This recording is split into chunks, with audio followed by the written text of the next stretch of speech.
दोस्तों, petrol diesel के दाम 3-3 रुपए बढ़ गए हैं, लेकिन बात सिर्फ यहीं खत्म नहीं होती। पेट्रोल की कीमतें 120 रुपए प्रति लीटर तक जा सकती हैं। देश में महंगाई का बम फूट गया है। पेट्रोल, डीजल, गैस, तेल, दूध सब कुछ महंगा हो गया है। आम आदमी की जेब पर इसका सीधा असर है, लेकिन हालात अभी और भी भयानक हो सकते हैं।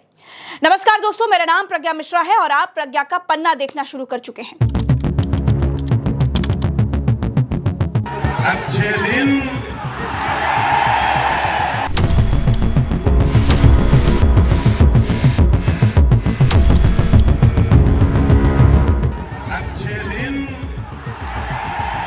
सच तो यही है दोस्तों कि देश में एक तरह से आर्थिक इमरजेंसी जैसे हालात बनते हुए दिख रहे हैं।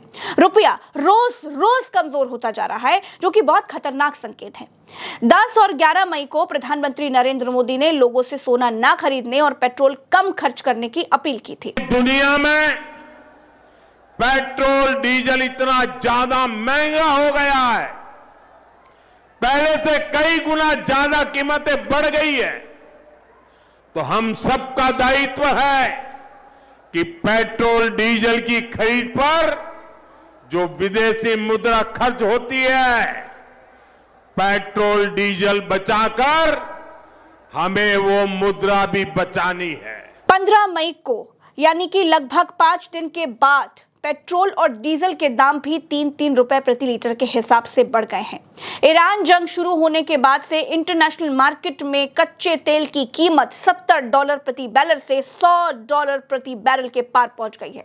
इसको आसान भाषा में समझना चाहते हैं तो ऐसे समझिए कि अगर आप महीने में 50 लीटर पेट्रोल खर्च करते हैं तो 3 रुपए प्रति लीटर कीमत बढ़ने से महीने का खर्च 150 रुपए और बढ़ जाएगा। और ऐसे ही डीजल के मामले में भी होगा। युद्ध से पहले 27 फरवरी को कच्चा तेल $67 प्रति बैरल था, जो कि इस वक्त अब $160 प्रति बैरल हो चुका है, यानी करीब 60% की बढ़ोतरी हुई है। इंडियन ऑयल, बीपीसीएल और एचपीसीएल जैसी सरकारी तेल कंपनियां नुकसान उठा रही हैं। अप्रैल से जून वाली तिमाही में इन तीनों कंपनियों को मिलाकर के 1.2 लाख करोड़ रुपए का घाटा होने का अनुमान लगाया जा रहा है। इन तीनों कंपनियों की नेटवर्थ अभी 3.48 लाख करोड़ रुपए है। अगर यही घाटा जारी रहा दोस्तों, तो सिर्फ 2 और तिमाही यानी कि 6 महीने में इनकी नेटवर्थ 0 हो सकती है। सीधे शब्दों में कंपनियां कागज पर दिवालिया हो जाएंगी। इसलिए पेट्रोल डीजल के रेट और ज्यादा बढ़ने की भी आशंका है। सवाल है कि कितना। मोटा मोटा कैलकुलेशन है कि कंपनियों को अपना घाटा पूरा करने के लिए पेट्रोल पर 16 रुपए और डीजल पर 17 रुपए बढ़ाने की जरूरत है। अभी सिर्फ 3 रुपए बढ़े हैं, बाकी बढ़ोतरी आगे हो सकती है। लेकिन बात सिर्फ पेट्रोल डीजल तक ही सीमित नहीं है, आगे और भी बहुत कुछ है। पेट्रोल डीजल की बढ़ी हुई कीमतों पर तो विपक्ष भी सरकार पर हमलावर है। विपक्ष का कहना है कि देश में महंगाई का चाबुक चल रहा है। अमृत काल में आपका स्वागत है और इस अमृत काल में महंगाई मैन अपना चाबुक चला रहे हैं। मोदी जी आपसे वसूली कर रहे हैं, आपकी जेब पर डाका डाल रहे हैं। इस अमृत काल में आज की तारीख में देश में पेट्रोल और डीजल के दाम 3 रुपए प्रति लीटर बढ़ा दिए गए हैं। अब पेट्रोल 97 रुपीज 77 पैसा प्रति लीटर मिलेगा और डीजल 96 रुपीज प्रति लीटर से ऊपर मिलेगा। इसके पहले प्रीमियम पेट्रोल के, प्रीमियम डीजल के, कमर्शियल एलपीजी गैस सिलेंडर के दाम पहले ही बढ़ाए जा चुके हैं। असलियत यह है कि जब आपकी जेब पर डाका डाला जा रहा है, जब आप पर महंगाई का चाबुक चलाया जा रहा है, तब दुनिया के तमाम ऐसे देश हैं जो अपने लोगों को राहत दे रहे हैं। नेपाल ने 2 रुपए पेट्रोल पर और 12 रुपए डीजल पर दाम कम किया। ऑस्ट्रेलिया ने एक्साइज ड्यूटी ऐसी घटाई कि 17 रुपए का फायदा पेट्रोल पर आ रहा है और यह फायदा जनता को आ रहा है, ना कि हमारे यहां की तरह तेल कंपनियों को। जर्मनी ने 17 रुपए पेट्रोल पर 19 रुपए डीजल पर घटाया। ब्रिटेन में 100 पाउंड की राहत लोगों को बिजली पर दी जा रही है। तो जब दुनिया के तमाम देश लोगों को राहत दे रहे हैं, तो मोदी जी जो महंगाई मैन बन चुके हैं, वो आप पर चाबुक चला रहे हैं। और अब तक आप सब लोग समझ चुके हैं कि वो ऐसा क्यों कर रहे हैं, क्योंकि उन्होंने हमारी एनर्जी सिक्योरिटी का सरेंडर अमेरिका के सामने कर दिया है, चाहे वो एप्स्टीन के चलते हुआ हो, चाहे वो अडानी के चलते हुआ हो।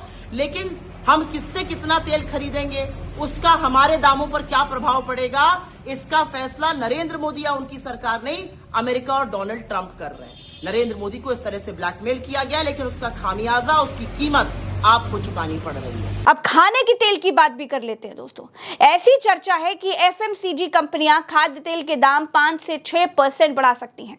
मार्च 2026 में सूरजमुखी का तेल 175 रुपए से बढ़ा करके करीब 182 रुपए प्रति लीटर हो गया है। पाम ऑयल में भी 11 रुपए प्रति लीटर तक की बढ़ोतरी हुई है। दोस्तों, भारत हर साल 60% तक खाद्य तेल इंपोर्ट करता है।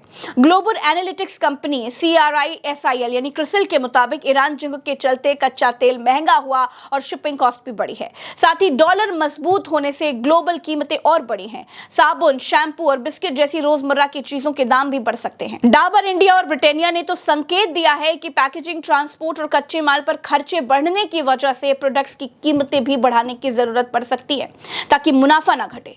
डाबर इंडिया पिछले 3 महीनों में कई प्रोडक्ट्स पर 4% तक दाम बढ़ा चुकी है। डाबर के मुताबिक अगली तिमाही में कुछ प्रोडक्ट्स की कीमतों में 10% तक बढ़ोतरी हो सकती है।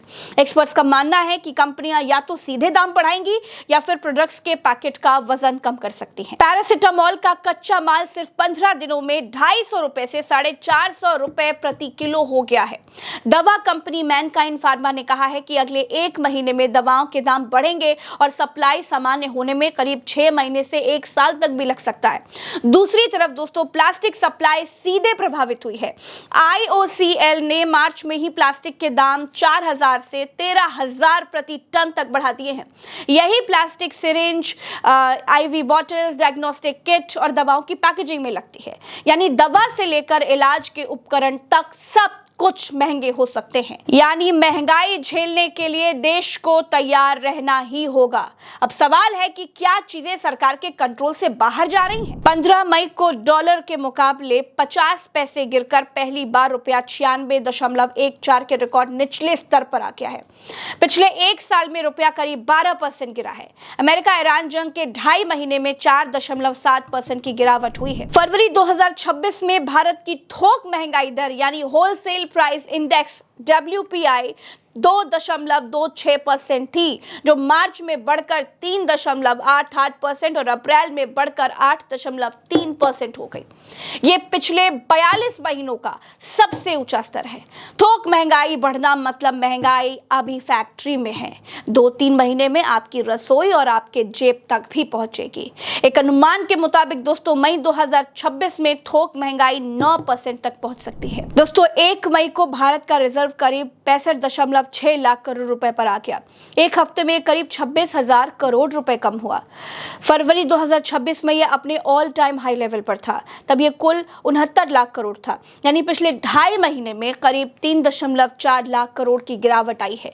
यहां आपके लिए एक बात जाननी बहुत जरूरी है कि पिछले 5 महीने में विदेशी निवेशकों ने भारतीय बाजारों से 2 लाख करोड़ रुपए से ज्यादा निकाल लिए हैं और ये लगातार जारी है। एक्सपर्ट्स का कहना है कि पूरी दुनिया में इस समय स्टैगफ्लेशन का दौर है, यानी एक साथ आर्थिक वृद्धि में कमी, बेरोजगारी और महंगाई।